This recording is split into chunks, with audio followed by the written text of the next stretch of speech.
back with the show. It's Gerald Glassford coming right back at you here at the Pop Culture Cosmos. Thanks so much for watching and listening. Thought I'd bring up a couple more subjects that we've been really wanting to talk in more detail because of all the decisions that have been made in the upfronts in recent days for both of these channels, or aka streaming networks. So thought I'd get the man who knows so much about pop culture to go ahead and share his thoughts as well.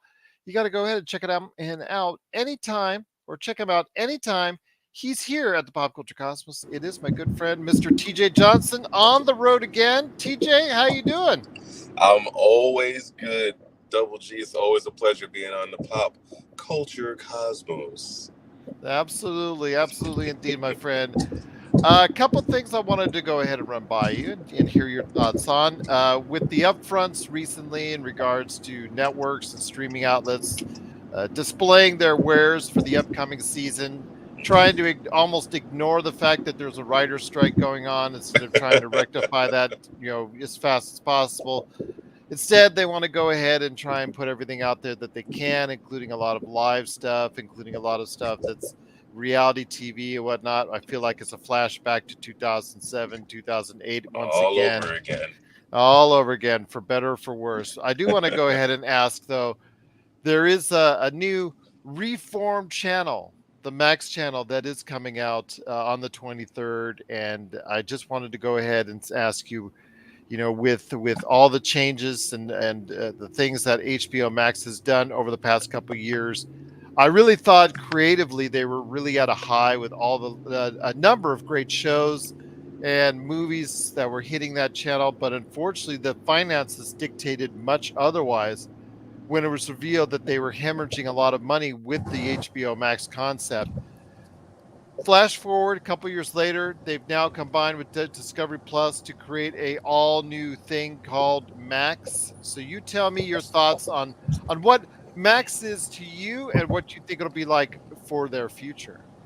You know, Gerald, I'm gonna be honest with you. I'm not sure what to expect from Max. I mean, obviously, with the brand and HBO and the name, the name HBO, we had an idea. We had an idea of serialized content that was gripping, serialized content that was intense, um, that would be riveting television, movies, some stuff that was provocative. I'm not really sure what to think of with Max. Um, Obviously, Discovery and Discovery Plus was much more family friendly, family orientated, and geared more towards just a different audience. So it's actually, I don't want to say jarring or surprising, but I didn't expect that merger to happen. To be honest with you, I didn't expect that when it did, and when it was announced, it was like, oh, okay, I didn't see that coming, but all right. Uh, I have to imagine though that the flagship shows for HBO, or I guess soon to be now Max, the Game of Thrones, the Last of Us, the shows that people are still tuning in to watch, they're not going to go anywhere. So I don't anticipate a huge change in that regard. I think from a marketing standpoint, they're going to have to figure out very early who they are and what they want to do, what they want to cater their menu towards. But I'm not sure. I'm not sure how they're gonna do it because again, you're looking at two different ends of the spectrum. Discovery was a much more family friendly, family orientated, network, if you will. Mm-hmm. HBO is much more not family orientated. Granted, they had the Looney Tunes and they had those channels to HBO Max, which was fine. They had Looney Tunes and DC's slate of superhero shows, movies, cartoons, et cetera, et cetera. So it'll be interesting to see exactly how they market this, and who this is marketed towards. I think that's going to be the real key, seeing who this is actually geared towards. If it's geared towards those families, or if it's geared towards maybe finding a way to have a mix of both. I'm not really sure. I know for me personally, as long as I've got access to my library of DC animated stuff, I'm good. I'm good. Just don't mess with my DC animated. Don't mess with my The Last of Us, and definitely don't mess with my Game of Thrones. Obviously, Westworld went the way Westworld went, and I'm not exactly sure what happened there, but just don't have that happen to Game of Thrones, so we're good.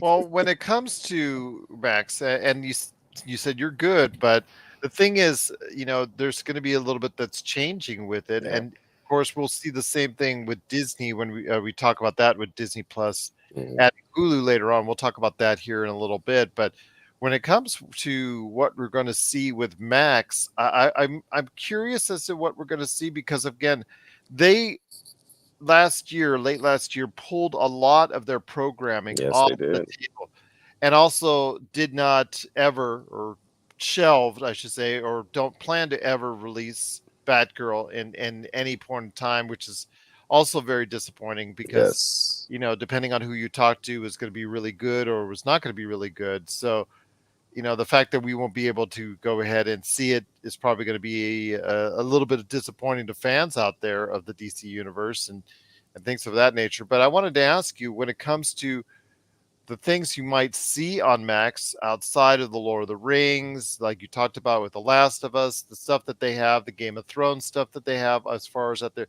they seem to have this large library of good content, adult oriented content, which I Mhm. thought was clicking with an audience, but Mhm. apparently not to the point where it was actually generating any money.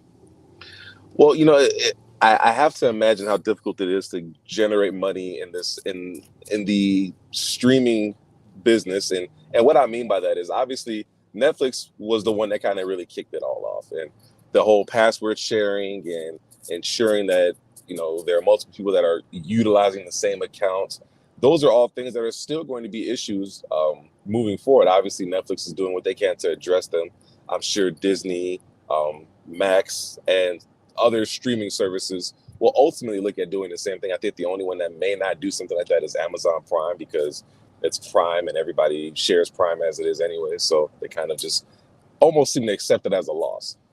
So I think it's going to be difficult for them to make money as is, and we can think a show is successful, and the viewership could think a show is successful. But if it's not generating the revenue that it needs to generate, as far as bringing more viewers in, bringing more subscriptions in, then it's really not going to ultimately prove to be beneficial for the company to keep moving forward with it. Now, you have huge shows like The Last of Us, as we discussed, and Game of Thrones that those are flags or tentpole shows. They're never going to go away. But as far as some of the other content that again is surprisingly cut, you mentioned Batgirl earlier. I know there was a Scooby Doo that got cut. I want to say Scooby Yep. Doo Haunt or something like that, something to that effect. That apparently they were not as confident in.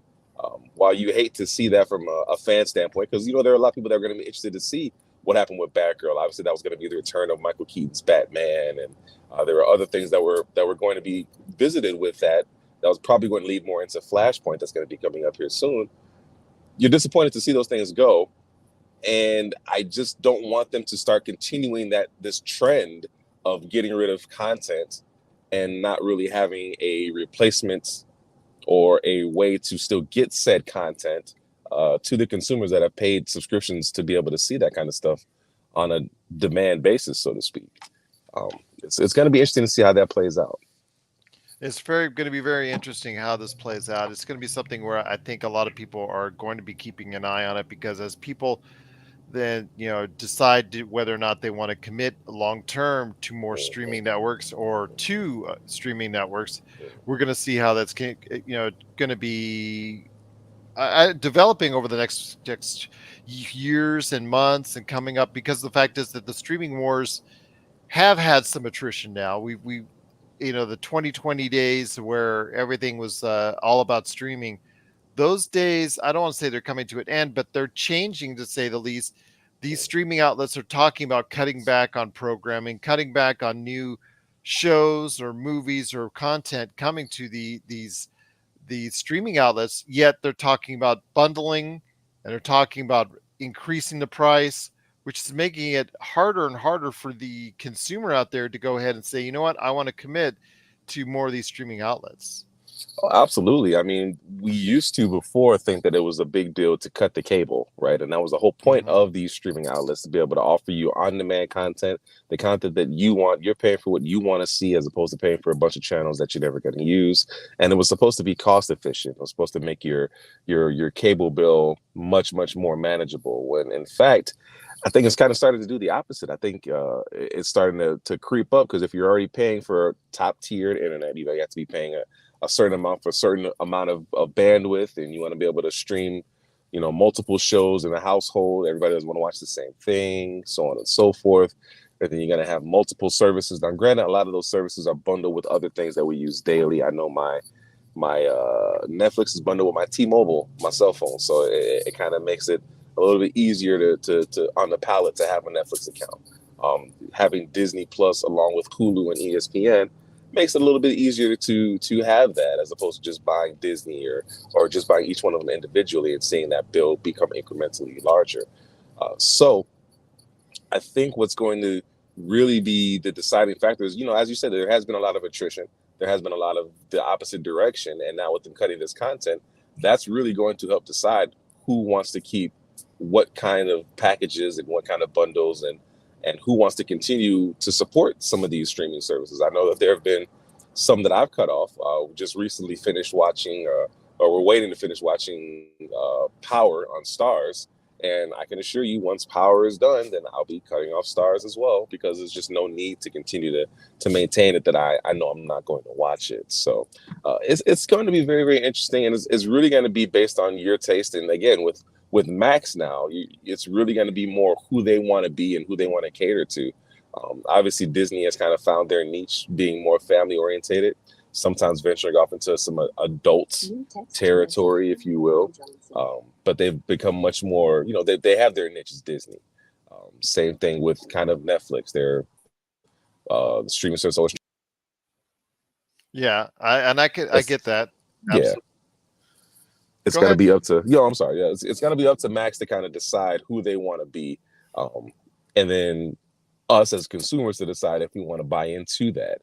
So I think that's where my biggest concern is figuring out who they are and then deciding, okay, was that something I want to keep riding with, or do I just want to subscribe when Game of Thrones or The Last of Us or a show of that nature comes back? Do I want to take a back seat to it until it comes on? So we'll see.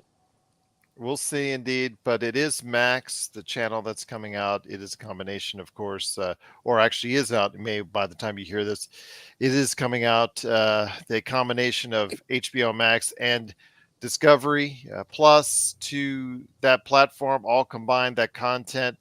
Hopefully that'll make for a better experience. Although, again, I didn't have much complaint at the height of HBO Max. I'd say probably early 2022. I'd probably say it was probably one of the best times for me as far as watching it, but as far as the amount of content that was going on to it, I really had some high hopes. But again, that was the height of them hemorrhaging money, seemingly, because they were throwing so much at that network trying to make it stick. So I think that's a cautionary tale for everybody out there, that you don't be too invested into one platform, because if they don't get enough subscribers paying, then you're obviously going to get burned at some point in time with less content, because it just seems like that these networks, that these companies financing these streaming outlets are really having a hard time trying to go ahead and get a profit.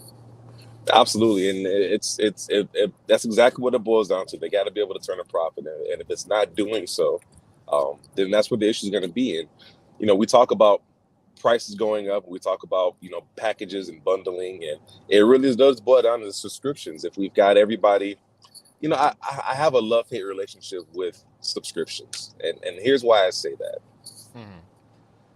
that. This is not a popular take, Gerald. I need you to understand. This is not going to be very popular, and people are not going to like it. But this is the truth. When people do things like password share, it really does make it harder for people who are paying for the subscriptions ultimately to maintain said subscriptions, because the prices are naturally going to go up as more people are accessing the content and not paying for it. So it was kind of funny when Netflix used to be,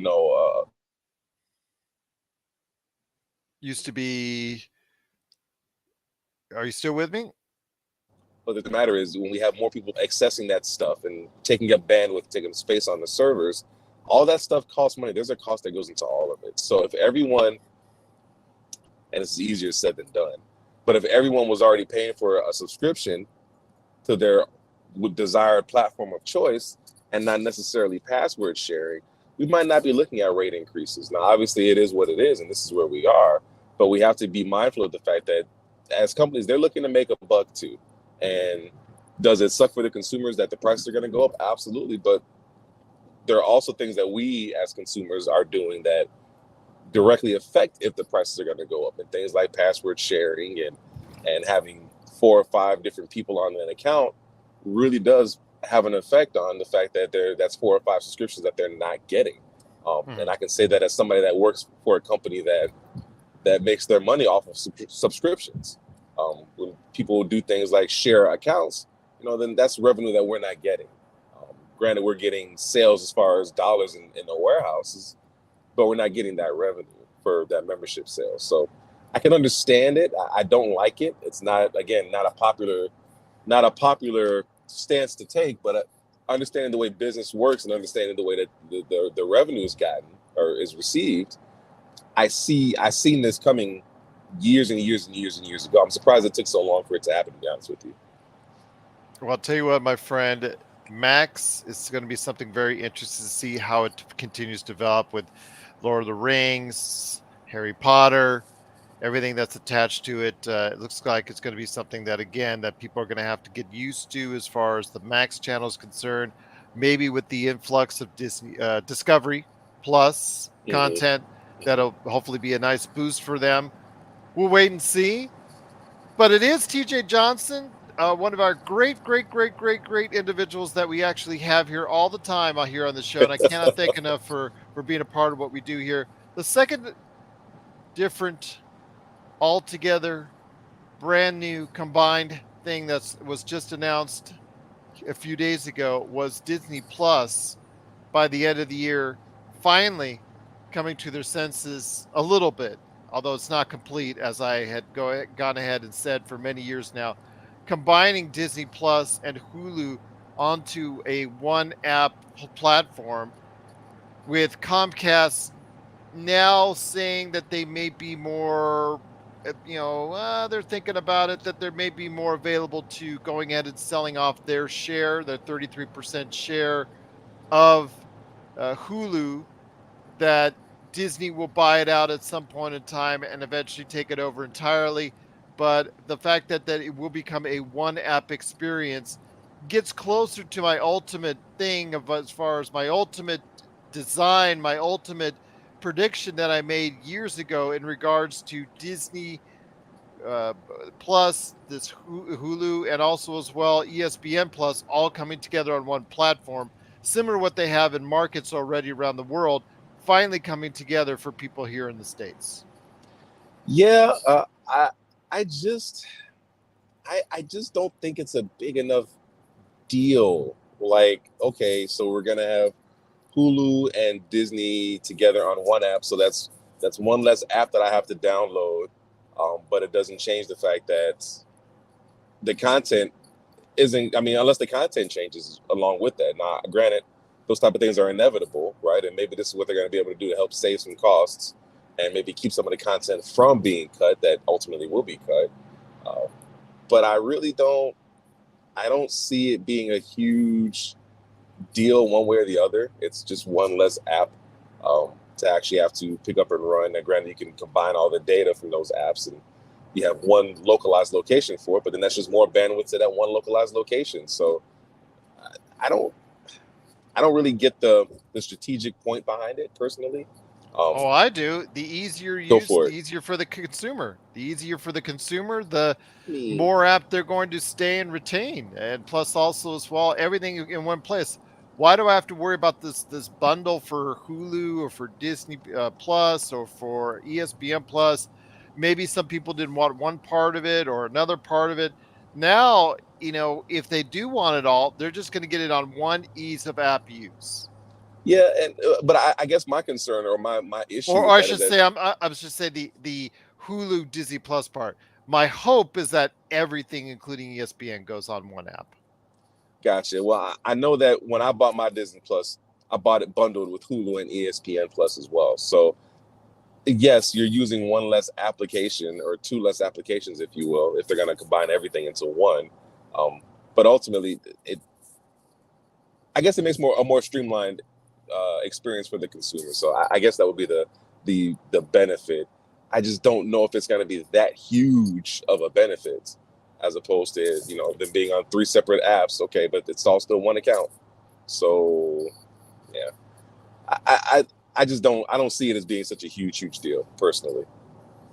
Well, I do because the fact is that Hulu, despite the years that it's been around, has never been able to get that kind of foothold into a subscriber base large enough to become a dominant player. They're well Mhm. known, but they're never dominant. They're still, I mean, for years we talked about how, Netflix had started to grow and grow and grow and what Crackle, Hulu, Amazon, they had a chance to go ahead and become the next Netflix, and each of them, for whatever various reasons, decided or could not become that next Netflix because the fact that they just made mistakes along the way. And ever since then, people have flown by Hulu and just disregarded it because to go ahead and get HBO Max, Disney Plus, as well as Netflix, and it just seems to me that the content of Hulu is very underrated, and now Mhm. people get a chance to see it and enjoy it, even though it will come at a higher price. But that's my point. Like if you've already purchased a bundle through Disney Plus, then what's really changing? You already had access to that stuff. If you just chose to use it or not is up to you. But it's not going to change the fact that even if you bundle it or even if you make it one app with Disney, granted you might see it, but you still may not decide to actually use it. If that makes sense. Like it was already bundled with the three. So now you're essentially just taking away that app usage, and you're putting it all on one focalized location. But the content is still the same content. So if you Well, weren't interested in Hulu prior to, just because it's now on Disney, is not going to all of a sudden garner your interest in Hulu or Hulu's content. I could tell you for me that I never bundled. I never went with the bundle for Ah, Hulu okay, and gotcha, ESPN Plus, and I know there are millions of viewers out there that just took Disney Plus over the other two. gotcha. I can That's tell right. you for Okay, a fact, and that even though they tried hard to go ahead and pitch the bundle, I never bought in. I always thought Hulu had some nice stuff, but I never thought it was so nice that I wanted to go ahead and get more than a month trial here and there. right. So what I am glad now is the fact that I will be getting more content, which is something Disney Plus has always been weak on, and I've said on this show Hmm. several times. Yeah. Disney Plus's main weakness is not bringing in consistent non-Marvel, non-Star Wars content to that platform. Mhm. And it started with the Orville, and there were some other shows that they migrated from Hulu that made it a little Disney Plus even a little bit better, a little bit more interesting. But they never really delved both feet in the water until later this year when they finally bring all that Hulu content under one app. Gotcha. Okay. Well, that if that's the rationale, then I guess I can understand that aspect of it. That just tells me that that bundle, so the advertising that they've done with Dave Bautista and all the stuff that they've done over the years with the bundling of all three has not worked, and people have chosen sides on which they want. Do they want just Hulu or do they want just Disney Plus? And obviously with 150, well, at the one time over 160 million viewers, they've chosen Disney Plus, but have tried to actively not get Hulu Plus or ESPN Plus. Well, I think with Hulu or ESPN Plus doesn't have enough content that's gonna garner more than is gonna garner the average sports fan. I mean, you're gonna have the UFC fights, and you're gonna have some of the exclusive content through ESPN Plus, but it's not enough to garner anything more than a casual sport, anything less than a casual sports fan, or anything more than a casual sports fan. Anybody that wants ESPN Plus is going to get ESPN Plus because they just want to be in the know of all things sports, right? That's going to be more of a niche. It's not going to be something that every consumer has to have. And I think it's the same deal with Hulu. People that have Mhm. Hulu don't really have other forms of live television. But now with Google Television or Google TV or YouTube TV, excuse me, with YouTube TV, with Philo, with Sling, there are so many other live television alternatives than to Hulu that um, they really just don't seem to have a need for Hulu. So I think who Disney needs Hulu more than Hulu needs Disney because, well, from the standpoint of to be merged, because then it's going to draw that everyday traffic into Disney, who's now going to have daily content as opposed to, as you mentioned, the Marvels, the Star Wars, and just that stuff being updated regularly. Now they're going to have local television that's actually going to be something that people tune into potentially every day. So, and that's why I say for me personally that it's not going to be that huge of a deal. Now, granted, I think my bill's going to be a little bit cheaper because instead of having all three bundled technically separately, but under one package, now that they're going to be combined, I think my bill goes down slightly, but nothing substantial. And I could be mistaken on that. So I don't really see it as a huge, difference maker for me personally. But to the average consumer, maybe so. And I just think it's going to be a win for those who've just had Disney Plus myself, because what comes in with Hulu, Right. they have, I don't know, uh, they have some things that are appealing Mm-hmm. to a lot of individuals out there, like you, myself, that have been Mm-hmm. just screaming for more adult content to the Disney Mm-hmm. Plus format. But Absolutely. not enough where I was going to say, like I said, enough to, man, I got to go ahead and jump and get on Hulu. I think it's going to be a nice little mix of stuff that's going to be added in there. But again, it just makes the prospect, even though my bill will be larger on my end, I think it'll just Mm-hmm. make it that much better.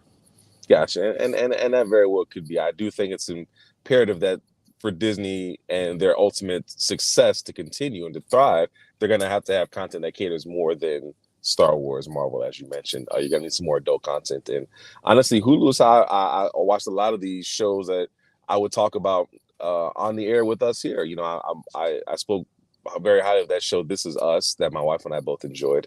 I seen that because of Hulu. Now, granted, if you just had a subscription to regular television, you'd have seen it.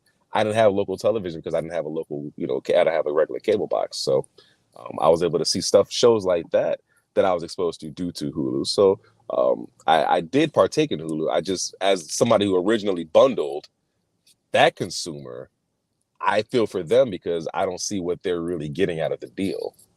I don't Mhm. see how they're making it any better for people who have been jumping onto this bundle subscription since the beginning.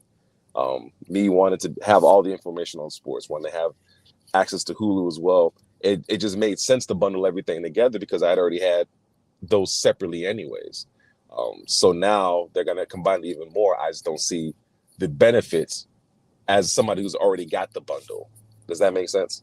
Yeah, and I Yeah. understand that absolutely. Yeah. But again, I think it comes down to just numbers. When Hulu, I guess right now has what, 40 million viewers, like 40 Mm-hmm, million mm-hmm, subscribers, and mm-hmm. Disney has close to 160. It had over 160, but actually lost 4 million to go back under 160. So let's just say 160. Yeah. That's one quarter of what you should have as far as an even mix there. So that tells me, most of the people that are invested in these streaming outlets don't get Hulu. And I think it's a bigger benefit for Hulu customers getting the Disney Plus content as opposed to Disney Plus getting the Hulu content. But still, I think it's a win for all sides. Like you said, maybe for you it's not going to be because you had the bundled content already. But it just Right. tells me that the bundled advertising that they did for years now just didn't work to the point where it raised Hulu enough to be a big player without the help Agreed. of Disney Plus. Agreed. That we do agree on. Absolutely. Well, I'll tell you what, my friend, it's been great so far talking to you. But before we head on out, I got to go ahead and ask you one more quick question. If you got a few more minutes here. For you, I got all the time you need, brother. All right. We've got Lord of the Rings Gollum coming out after a long delay. And I have honestly, it's coming out to little fanfare. It may be coming out to good reviews. It may not. Who knows? I just think at some point in time, we're going to go ahead and see a hopefully a cataclysmic and just awesome Lord of the Rings game that I think we deserve. Mm-hmm. My question to you is, earlier this year, Hogwarts Legacy came out and actually surprised a lot of people. Maybe it was Yep. because of the time it came out of the year Yep. or Yep. whatnot. I still think that it came out to a big surprise as far as very good, strong ratings, but also a lot of great sales. You said you had a great interest in it. We had a conversation at one time about it. Yep. And the fact is that it sold tremendously right off Yeah. the get go. Now, mind you, it didn't do as quickly as Zelda Tears of the Kingdom, but Oh, that still, doesn't count. You can't bring yeah, Zelda into it, Gerald. Come on. I know, but given the fact it still did, it's sold well over 10 million, most likely will earn somewhere around 20 to 25 million in its lifespan, Hmm. which is an outstanding sales for a game such as that. Yes. And it tells me that there is life and interest in a Harry Potter style game if it's Mhm. done to, somewhat competence, if it's done well. The thing I ask you though is, will Lord of the Rings, which has had many iterations for games over the years, some of which I've enjoyed, some of which I've not so enjoyed. It's had an MMO, it's had video games on you name it consoles over the years, Mhm. ever since Mhm. since I think going back even to the Nintendo days of the '90s, but mainly during the early 2000s, there were a bunch of Lord of the Rings games that came out, and even in later years there has been. But do you think, though, because the fact that Lord of the Rings has never had a breakout video game per se, do you think it could ever find the success that Hogwarts Legacy and Harry Potter has with a really breakout standout game? No, no, I don't. And here's why I said it. Interesting. I don't. Here's why I say that. They had a chance with Shadows of Mordor. A game that really kind of took people by surprise. They weren't expecting it. They didn't know it was coming.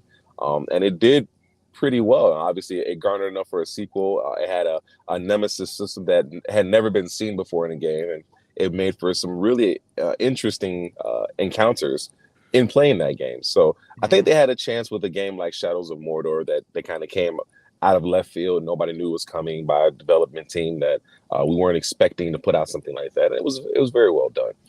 But here's the thing about the Lord of the Rings. It's just not as popular as Harry Potter. It's just not as popular as Star Wars.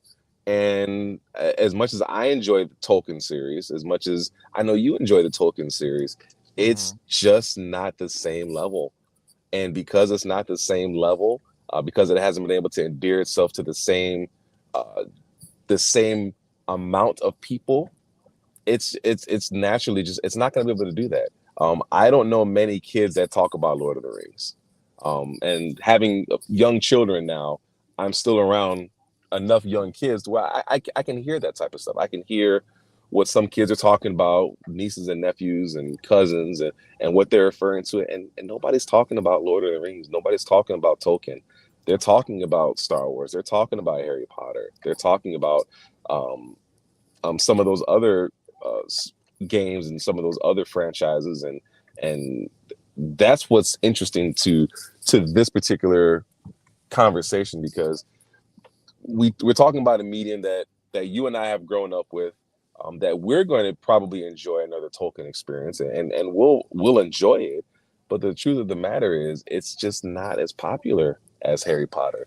And if you think about how long it had been since we had a decent Harry Potter experience, it really was it really caught fire at the right time. It was really at the right place at the right time and exactly what we were looking for. So I think the magic that Harry Potter caught is something that will not be able to be replicated by Tolkien, any Tolkien series, because it's just not it's just not as popular. Unfortunately, obviously you have games in the Star Wars universe that are more or less popular. Obviously, the newest Jedi Survivor that just came out, which is a fantastic game. If you haven't played it, by the way, oh my goodness, really, really, really, really, really good stuff.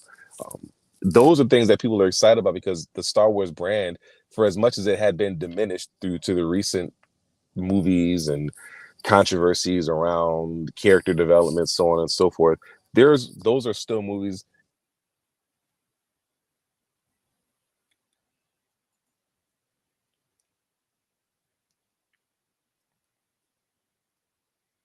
more towards those audience, and those audiences are going to naturally cater more to those type of games. But because again, Tolkien and the Tolkien universe, if you will, for lack of a better term, is just not as popular with our younger generation, and that's really the key, is the young generation, because it's not as popular with the younger generation. It's not as cool as having lightsabers. It's not as cool as using laser guns or flying starships or flying on animals. And granted, you do that in the Tolkienverse, but dealing with the Harry Potter, the world of Harry Potter, the wizarding world of Harry Potter, it's popular with kids, and that's really what it's going to boil down to. G, if it's not popular with the kids, then the parents are not going to be interested in buying it, because it's not going to hold the kids' attention. We're buying stuff for the kids to play with, to hold their attention and be able to enjoy. And if that's not something that the kids are interested in, then it really serves no purpose, not to us as parents. Well, I think the Rings of Power, despite what people say about it, I thought it was a great show. I thought For I sure, enjoyed. for sure. I know the ratings were not as high as maybe Amazon would have Exactly, liked it, exactly. but I do think that given the right context, I think the Lord of the Rings can find a niche, can find an audience. I think that Mhm. with the shows that are actually, or excuse me, the movies that are on the way that are going to be redone, I don't know how, if it's going to be good or bad, or if it's going to piss off everybody or make them more involved with it. Who knows, because people are treading on such thin ice there when it comes to a new revisement of the Lord of the Rings movies, because of the fact that they were already done so well to an extent, especially the first three with Peter Jackson. I don't know if again, that it will find a new audience, but if it does, I could see a point where with the right video game and the right context, like you said, Shadow Mordor earned praise, and just it earned a sequel. It did so great as far as with the critics, with the audience. It won several Game of the Year awards. The first one Mhm. did, Mhm. and it is loosely based on that Lord of the Rings environment. I could see something where, if it's done right, and if it's done with a co-op adventure in the same vein as the Lord of the Rings story itself, I could see something done where it gets to the point where it is really done well. It can resonate with an audience. I don't think Gollum is going to be that thing. I think Gollum No. had its chance to go ahead and be something that stands out. Now, by the time after all these delays, it just comes out as just another game in a sea of other games that are coming out the end Yep. of May. So Yep. I don't see anything good for that game as far as success level. I hope I'm wrong, but I don't think that's going to be the case. But when it comes to Lord of the Rings, I think the IP can, if because fantasy does sell. Look at Skyrim, that has sold tens of millions of copies. Look at other Yeah. games within the fantasy realm. I think it can find a niche. It just has to, everything has to fall in line, as with all successful video games. It has to fall in line. Everything has to fall in line in order for it to go ahead and make that kind of money. Well, very true, but but let's also call a spade a spade. We've been playing Skyrim for how many generations now? Like, we Well, grew up with Skyrim, right? So they'll we grew up they'll with put that Skyrim. on a digital pen if you ask them to. If you give them a chance to, they will. I've Yeah, seen somebody try to put on a T800 calculator before. The point, exactly. the point is, it's for a different audience. And what you have to do is you have to be able to get the kids hooked. If you can't get the kids hooked, and then they start to grow up with the series, like the Wizarding World of Harry Potter. Granted, we've grown up and have grown with Harry Potter, but it's still appealing to children. We've grown up with Star Wars, and our parents grew up with Star Wars, but it's still appealing to children. The Tolkien verse we've grown up with, but our children haven't. And our children don't really care for it the way they care for Harry Potter, the way they care for Star Wars. It's for a different audience. And the problem with it being for a different audience is that anytime your audience is more narrow than the general public, then the sales are not going to be where you'd want them to be for a AAA title. It's just not. It's the numbers aren't going to be there, G, and that's the concern I have. Is it going to find a niche? Sure, it's going to find a niche. Is it going to have some decent sales? Sure, it's going to have some decent sales, but it's not going to. But your question was comparing it to Harry Potter, or comparing it to Hogwarts Legacy. Excuse me. It's not Yeah, going to do it. It can't. It doesn't have the audience. It doesn't have the legs. It doesn't have the popularity that Hogwarts does. It doesn't have the popularity of a Star Wars game. It's not going to be able to reach that audience, because the kids don't care for it. And if the kids don't care for it, naturally it's going to hurt the sales. even with my daughter being 11 going on 12, she absolutely loves Hogwarts Legacy because it got her as a child, and she's still a kid obviously, but she's kind of grown up with Harry Potter. But even younger kids are still into Harry Potter. They're still into the idea of being a wizard. They're just it's just not there for the Tolkien verse, but and because you can't hook the kids, if you don't hook the kids, you're gonna lose some sales, man. It's just not gonna be there. Will you find some? Sure, but that's gonna be people like us, people that have grown up with it, that know it and love, want more of that universe. But it's not gonna be enough to sustain it, bro. We have busy lives and we can't spend 40 hours, 50 hours playing video games the way we used to. We've got kids and uh, prior commitments now, adult commitments that require us to actually do things other than play a video game. It sucks. It sucks. Trust me. But that's the truth of the nature. We don't have the time that we used to have. Well, my friend, you've been sensational as always. I truly appreciate you taking the time to speak to me. Any last thoughts, my friend, before we head on out? I know I already mentioned it earlier, but oh my goodness, play Jedi Survivor. It is fantastic. If they could take and harness the energy and the story that they put into those video games, the Jedi series, Fallen Order, and then Survivor now, if they could take that and put it into a movie, I'm waiting for Cal Kestis to make an appearance on Ahsoka, hopefully, or maybe one of these spin-off Star Wars programs that's going to happen. I'm hoping that we can see Cal Kestis, but Gerald, when I tell you that game is a fantastic ride, um, is great entertainment, I mean that from the bottom of my heart. It's really, really good stuff. If you have not tried it, it has the TJ stamp of approval. You need to get that game. Sounds good indeed. But once again, it is TJ Johnson, my good friend. TJ, always glad to have you here, man. Always providing and dropping the knowledge on us right here at the Pop Culture Cosmos. I know I don't do it as well as you do. My gosh, you outdo me on the Pop Culture Cosmos, man. At the Pop Culture Cosmos. See what I mean?